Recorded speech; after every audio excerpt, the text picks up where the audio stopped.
आज की कहानी कुछ यूं है। सोने की मटकी और बुढ़िया की कहानी। किसी जमाने में एक गांव के किनारे एक बुढ़िया अपनी झोंपड़ी में रहती थी। इसकी झुर्रियों भरी आंखों में एक जमाने का दर्द सा छुपा हुआ था, लेकिन वो हमेशा हंसती मुस्कुराती अपनी जिंदगी बसर करती थी। उसका गुजर बसर गांव वालों के दिए हुए खाने पर होता था, मगर वो किसी के आगे हाथ कभी नहीं फैलाती थी। अगर कोई कुछ देता तो वो कबूल कर लेती, ना देता तो सब्र शुक्र कर लेती थी। बुढ़िया की एक आदत थी कि वो रोजाना सुबह सवेरे गांव वाले जंगल के पास जाती। वहां दरख्तों के नीचे बैठकर पुराने वक्तों की कहानियां याद करती थी और जमीन पर छोटे छोटे गड्ढे खोदती थी। शायद ये इसका दिल बहलाने का तरीका था या कोई पुरानी याद जो उसे ऐसा करने पर मजबूर करती थी। एक दिन जब वो हस्बे मामूल जंगल में गई और जमीन खोदने लगी तो अचानक उसका हाथ किसी सख्त चीज से टकरा गया। उसने झुककर देखा तो मिट्टी में एक पुरानी मटकी दबी हुई थी। बुढ़िया ने झाड़ बूझकर उसे बाहर निकाल दिया। जब वो उसका ढकना खोलती है तो हैरत से उसकी आंखें खुली की खुली रह जाती हैं। मटकी में सोने के सिक्के भरे हुए थे। बुढ़िया का दिल जोर जोर से धड़कने लगा। उसने चारों तरफ देखा कि कोई उसे देख तो नहीं रहा। फिर जल्दी से मटकी को अपने चादर में लपेट लिया और लरजते कदमों अपने घर को चली गई। रास्ते में इसके दिल में तरह तरह के ख्यालात आते रहे। ये सोना किसका है? कहीं ये किसी जिन का खजाना तो नहीं? अगर गांव वालों को पता चल गया तो वो क्या कहेंगे? घर पहुंचकर बुढ़िया ने दरवाजा अंदर से बंद कर लिया और मटकी को जमीन पर रखकर दोबारा खोला। सोने के चमकदार सिक्के और रोशनी में जगमगा से उठे। उसकी आंखों में खुशी से दमकने लगे, मगर साथ ही दिल में एक अजीब सा खौफ आ गया। अगर मैं इन सिक्कों को हमेशा इस्तेमाल करती रहूंगी तो लोग मुझ पर शक करेंगे, और अगर मैं इन्हें कहीं छुपा देती हूं तो इनका क्या फायदा? ये सोचकर वो एक रात बेचैन रही। अगली सुबह उसने फैसला किया कि वो गांव के सुनार के पास जाकर इस सिक्के को बेच देगी, ताकि उसको पता चल जाए क्या वो शक करते हैं या फिर मामूली सी बात समझते हैं।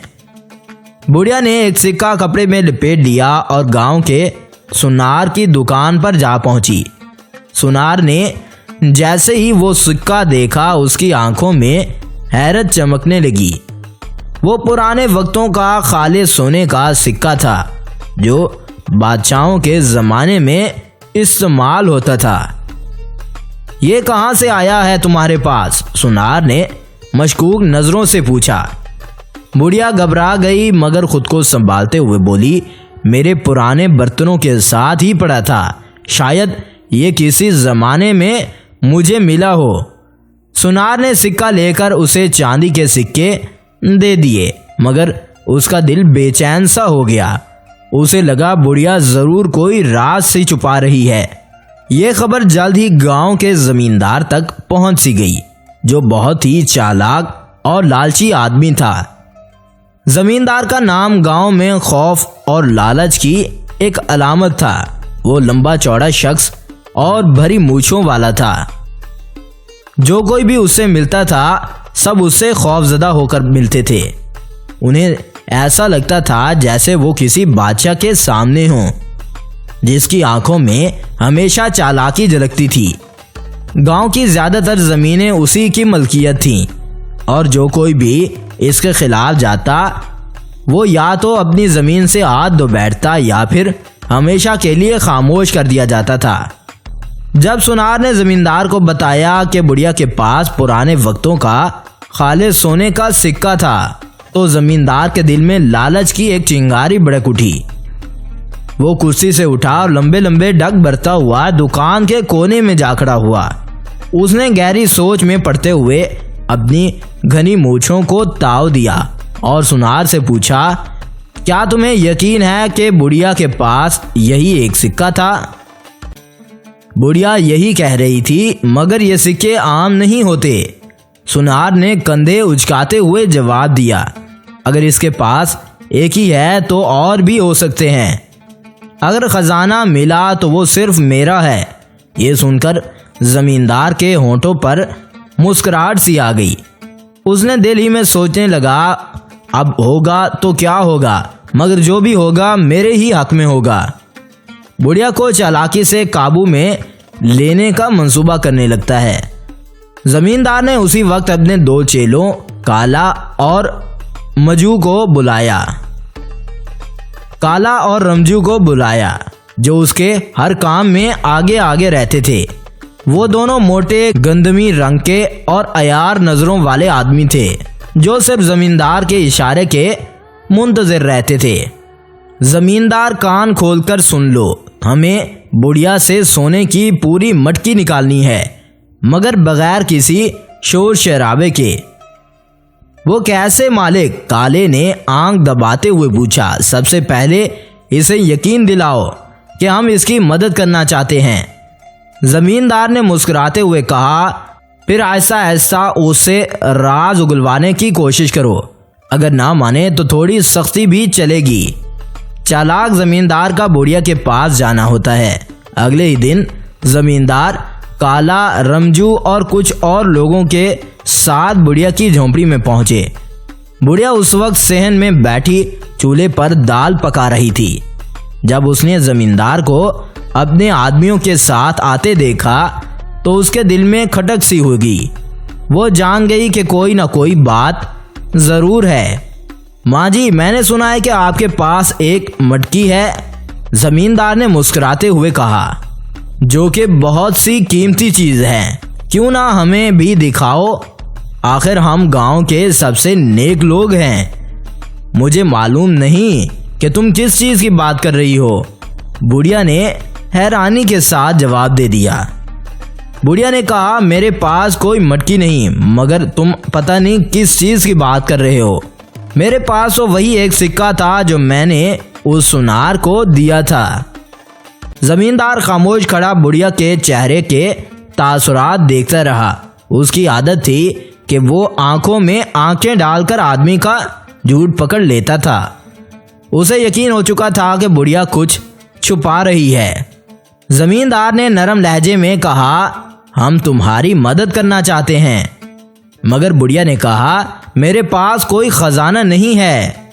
मैं आपको क्या दे सकती हूँ? मेरे पास वही एक सिक्का था जिसके बदले मुझे चांदी के सिक्के मिले हैं। अगर आपको चाहिए तो मैं वो आपको दे सकती हूँ। और आखिर में कहती है, मुझे तुम्हारी मदद की कोई जरूरत नहीं। बुढ़िया ने तेज नजरों से जमींदार को देखा। जमींदार ने अपनी मूंछों को ताव दिया और इशारा किया। रमजू और काला आगे बढ़े और झोंपड़ी में घुसकर हर चीज की तलाशी लेने लगे। ये क्या बदतमीजी है? मेरे घर में क्यों ढंढोरा पीट रहे हो? बुढ़िया चिल्लाई।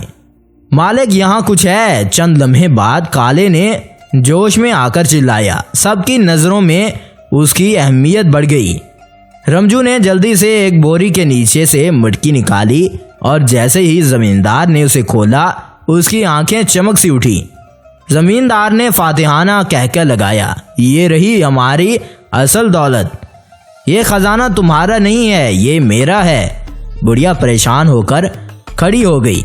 अब ये मेरा है। जो ताकतवर होता है वही उसके काबिल होता है और वही असल खजाने का मालिक होता है। मगर जमींदार ने सुनी अनसुनी कर दी। वो चिल्लाया और मटकी में हाथ डालते हुए कहा, ये सोना सिर्फ मेरा है। मगर जैसे ही उसने सोने के सिक्कों को हाथ लगाया, अचानक एक जोरदार गरज सी सुनाई दी। आसमान पर बादल छा गए और जमीन कांपने लगी। मटकी से धुआं उड़ने लगा और जमींदार के हाथ जलने लगे। वो चीखा और पीछे हटा, मगर तब तक सारा सोना राख में बदल चुका था। काला और रमजू खौफजदा होकर भाग गए और जमींदार जमीन पर बैठकर अपने जले हुए हाथ देखने लगा। बुढ़िया ने सुकून से कहा, यह खजाना किसी लालची के लिए नहीं था। तुम्हारा लालच तुम्हें ले डूबा। जमींदार ने गुस्से से बुढ़िया को देखा मगर वो कुछ ना कर सका। उसकी दौलत का ख्वाब राख में बदल चुका था। यही लालच की सजा थी। बुढ़िया ने बाकी जिंदगी सुकून और सादगी से गुजारी और वही नेकी और सब्र उसका असल खजाना था। तो आपको बुढ़िया की कहानी कैसी लगी? अगर अच्छी लगे तो वीडियो को लाइक कीजिएगा। अगली वीडियो तक इंतज़ार कीजिए। शुक्रिया।